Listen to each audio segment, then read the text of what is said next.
আসসালামু আলাইকুম রহমতুল্লাহ। অর্থায়ন 2024, এখানে এবার একটা ভালো পরিবর্তন আছে, ওইটা হচ্ছে গৃহ সম্পত্তির ভাড়া গণনা নিয়ে।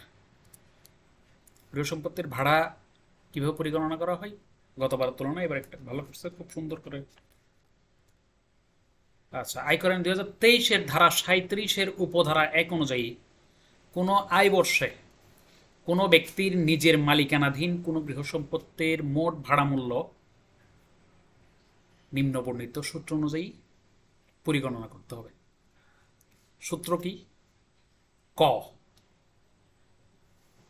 ভাড়া মূল্য হচ্ছে ক। এই ক সমান কি? খ যোগ গ যোগ ঘ যোগ ম মাইনাস চ, যেখানে ক হচ্ছে গৃহ সম্পত্তির মোট ভাড়া মূল্য। খ কি?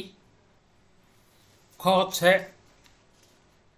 আপনার গৃহ সম্পত্তি হতে অর্জিত ভাড়ার পরিমাণ অথবা গৃহ সম্পত্তির বার্ষিক মূল্য, এই দুইটার মধ্যে যেটা অধিক হবে। তাহলে খ কি? খ হচ্ছে সারা বছরে যে ভাড়া পেয়েছেন ওই ভাড়ার যোগফল,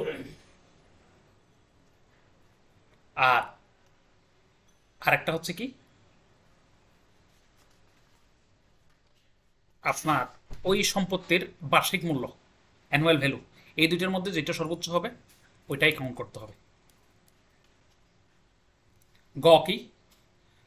গ হচ্ছে গৃহ সম্পত্তির ভাড়া বাবদ গৃহীত সমন্বয়যোগ্য অগ্রিমের অ্যাডভান্স যারা নেন, অ্যাডভান্স যতটুকু ভাড়ার সাথে অ্যাডজাস্ট হয় ওই অ্যাডজাস্ট পরিমাণটা, যেটা অ্যাডজাস্ট হয় না অসমন্বয়যোগ্য, ওইটা আপনার এখানে হিসেবে আসবে না।